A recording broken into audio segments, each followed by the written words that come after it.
Assalamu alaikum students. How are you? I hope you all are fine. Do you understand what I am explaining to you? जो भी maths के lecture हैं क्या आपको समझ में आ रहे हैं या कोई प्रॉब्लम क्रिएट हो रहा है? क्या आप रजिस्टर में काम कर रहे हो?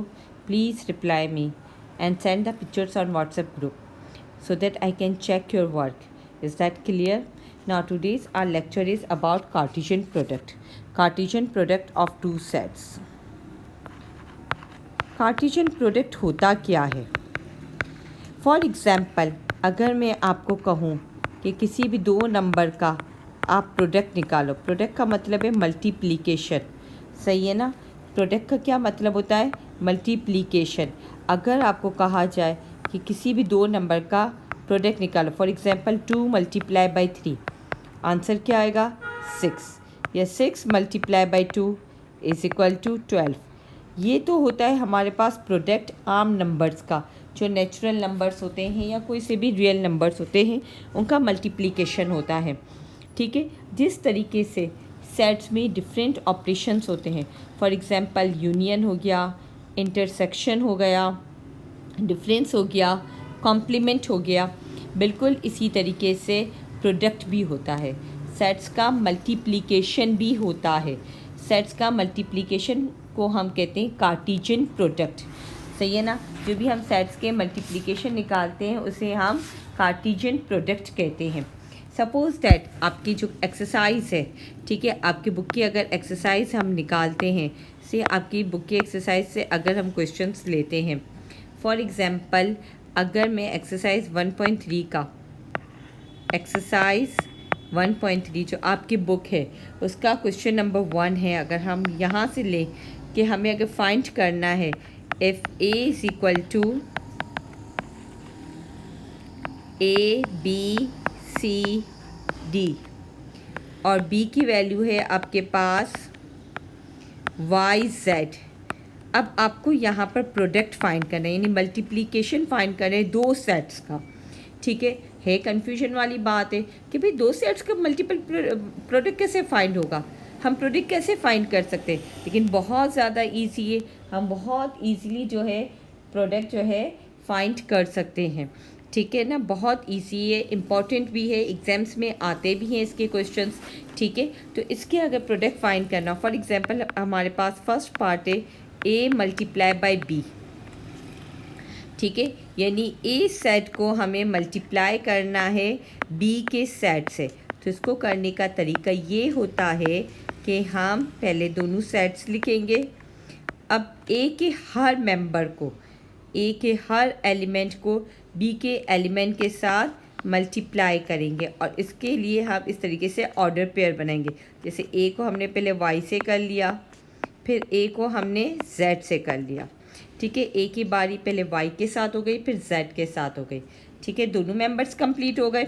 अच्छा, अब इसी तरीके से हमने B को Y के साथ किया, B को हमने Z के साथ किया, B की टर्न भी कंप्लीट हो गई। अब आती है बारी C की। अच्छा, ये कॉमास बिल्कुल इसी तरीके से डालने हैं, ब्रैकेट्स इसी तरीके से डालने हैं।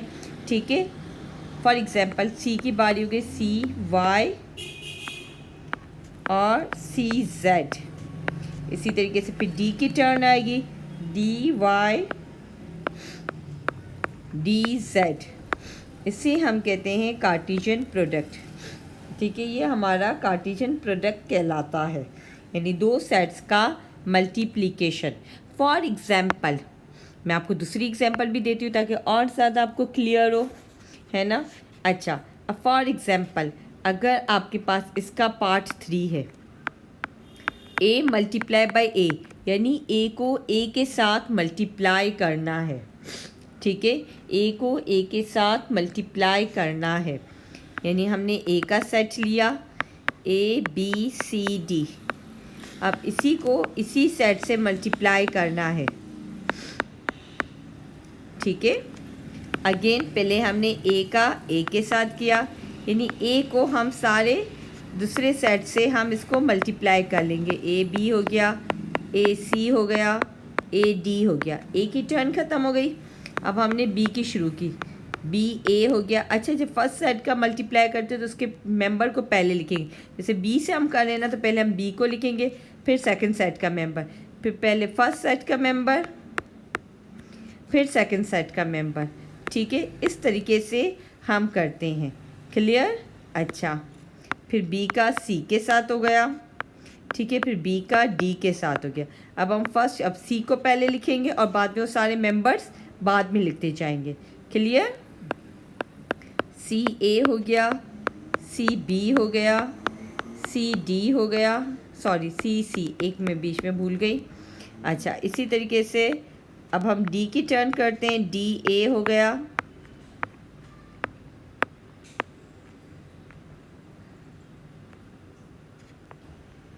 डी बी हो गया, डी सी और डी डी। सारे मेंबर्स की टर्न ख़त्म हो गई। ठीक है, इसको हम कहते हैं कार्टेशियन प्रोडक्ट। ठीक है, समझ में आ गया? इसका मल्टीप्लिकेशन बहुत ज़्यादा इजी होता है। सपोज़ दैट अगर आपके पास एक सेट है ए बी और सेकंड सेट है सी और डी, और अगर आपको कहा जाए find A multiply by B, ठीक है, तो ए मल्टीप्लाई बाय बी आप कैसे निकालोगे? पहले ए का सेट लिखोगे। ठीक है, ए मल्टीप्लाई बाय बी है, ए पहले लिखा हुआ है तो पहले हम ए का सेट लिखेंगे, फिर हम बी का सेट लिखेंगे। ठीक है, अब हम इसका कार्टेशियन प्रोडक्ट निकालते हैं। पहले ए की टर्न सबके साथ, ए सी ए डी। ठीक है, ए की टर्न हो गई। अब इसका सेकंड मेंबर, फर्स्ट सेट का सेकंड मेंबर, इसकी सेकंड सेट के सारे मेंबर के साथ हम टर्न करेंगे, बी सी बी डी। ठीक है, ये तो था ए मल्टीप्लाई बाय बी। अगर सपोज करो आपके पास क्वेश्चन होता बी मल्टीप्लाई बाय ए, ठीक है ना, बी मल्टीप्लाई बाय ए, तो पहले आप क्या करते? पहले आप बी का सेट लिखते, फिर ए का सेट लिखते। जो सेट पहले लिखा हुआ होता है उसको हम पहले लिखते हैं, जो सेट बाद में होता है इसको हम बाद में लिखते हैं। तो हम क्या लिखते हैं? सी ए सी बी। ठीक है, पहले बी का सेट था तो पहले हमने बी का लिखा, फिर हमने ए का सेट लिखा। तो पहले बी के सेट की मेंबर की बारी सेट ए के मेंबर के साथ। ठीक है, फिर हमने लिखा डी ए डी बी। अब आप मुझे बताओ कि अगर ये प्रूफ करना हो कि क्या A multiply by B multiply by A के इक्वल है, क्या इनके ऑर्डर पेयर सेम हैं? नहीं, इनके ऑर्डर पेयर सेम नहीं है। कैसे?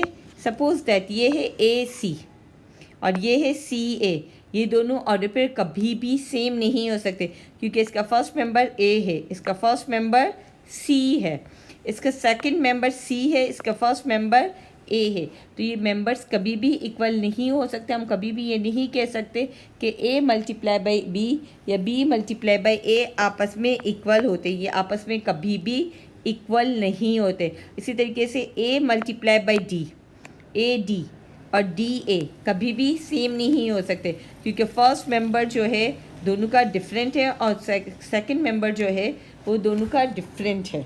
ठीक है, तो इस तरीके से हम प्रूफ कर सकते हैं कि A multiply by B multiply by A के इक्वल नहीं होता। समझ में आ गया? क्योंकि ये ऑर्डर फिर चेंज हो जाता है। फर्स्ट ऑर्डर जो होता है हमारा एक्स एक्सिस होता है, सेकंड ऑर्डर हमारा वाई एक्सिस होता है। तो आप देखो यहाँ पर एक्स एक्सिस ए है और यहाँ पर एक्स एक्सिस सी है, या वाई एक्सिस सी है या वाई एक्सिस ए है, तो ये कभी भी आपस में इक्वल नहीं हो सकते। अच्छा, बिल्कुल इसी तरीके से क्वेश्चन नंबर 2 है। ठीक है, क्वेश्चन नंबर 2 में आपको क्या कहा है? Suppose that the order pairs x plus Y comma 2 and 4 comma x minus Y are equal, find x and y। सही है, आपके पास ये क्वेश्चन है। सपोज दैट द ऑर्डर्ड, ये ऑर्डर पेयर होते हैं। ऑर्डर पेयर होते क्या, ये मैं आपको डिटेल में जो है नेक्स्ट एक्सरसाइज में एक्सप्लेन करूँगी। बस आप ये समझ लो कि इसकी फर्स्ट टर्म जो होती है वो एक्स एक्सिस होती है, ठीक है। और सेकंड टर्म जो होती है वो वाई एक्सिस पर होती है। आपने ग्राफ बनाए होंगे क्लास 8 में, तो जैसे वाई एक्सिस पर हम कुछ भी नंबर लेते थे या एक्स एक्सिस पर हम कोई भी नंबर लेते थे, सही है ना। तो इसको हम कहते हैं,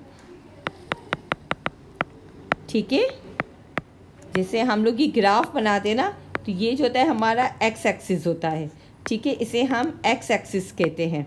और ये जो होता है हमारा वाई एक्सिस होता है। तो जो नंबर हम यहाँ पर लेते हैं वो हमेशा फर्स्ट वैल्यू होती है, और जो सेकंड वैल्यू होती है वो वाई एक्सिस की होती है।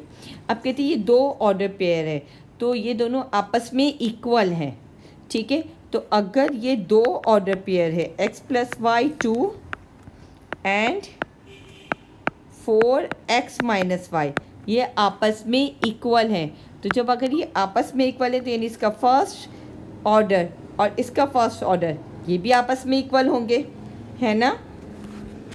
तो हम कह सकते हैं x plus Y is equal to 4। First order के इक्वल हो गया, सेकंड ऑर्डर के इक्वल हो गया। इस तरीके से हमारे पास दो इक्वेशंस आ गई। जब ये दो इक्वेशंस आ गई तो हम इनको साइमल्टेनियसली सॉल्व करेंगे। ये इक्वेशन नंबर 1 हो गई, ये इक्वेशन नंबर 2 हो गई, ठीक है ना। अब इसको हमने सॉल्व करके x और y की वैल्यू निकालनी है। अब अगर मैं इसको उल्टा कर दूँ, इसको मैं इस तरह से लिख दूँ x minus Y is equal to 2, बात वही हो गई ना। इसको मैं यहाँ ले आई, 2 को उस साइड पर ले आए हम, ठीक है, तो दोनों सेम होता है। अब हम क्या करेंगे, एडिंग 1 एंड 2, यानी ये दोनों इक्वेशन को हमने प्लस कर लिया। x plus Y is equal to 4 और x minus Y is equal to 2।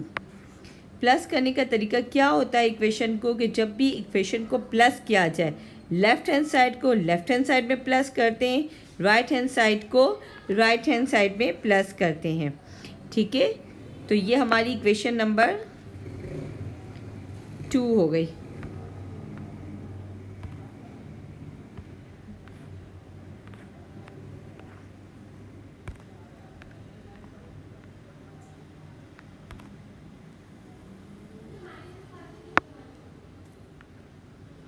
सही है।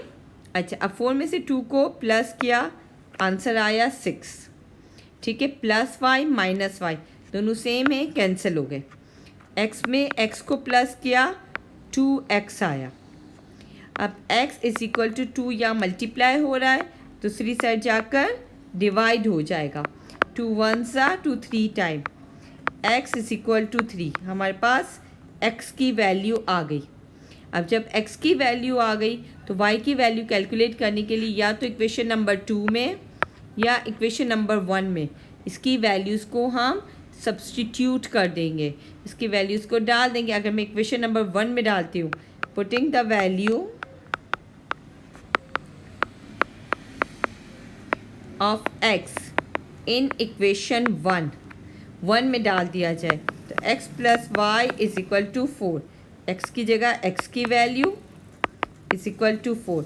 अब 3 यहाँ प्लस हो रहा है, दूसरी साइड जाकर माइनस हो जाएगा, तो y is equal to 1। It means that x की और y की वैल्यू हमारे पास आ गई, ठीक है। इस तरीके से हम जो है वैल्यूज़ को कैलकुलेट करते हैं। समझ में आ गया? मेरे ख्याल से ये क्वेश्चन समझ में आ गया होगा। दोबारा एक बार मैं एक्सप्लेन कर देती हूँ। इसमें कहते हैं कि दोनों ऑर्डर पेयर सिमिलर हैं, सेम है, तो फर्स्ट वैल्यू के इक्वल होगी, सेकंड वैल्यू के इक्वल होगी, ठीक है। इस तरीके से हमने दो इक्वेशंस बन गई, इन दोनों को साइमल्टेनियसली सॉल्व किया और हमने अपनी वैल्यू को फाइंड कर लिया, ठीक है। अब आपने करना ये है कि रजिस्टर में क्वेश्चन नंबर 1 और क्वेश्चन नंबर 2 अपने रजिस्टर में करना है। फिर नेक्स्ट क्लास में इंशाल्लाह ताला मैं आपको क्वेश्चन नंबर 3 एक्सप्लेन करूँगी। क्लियर? अल्लाह हाफ़िज़।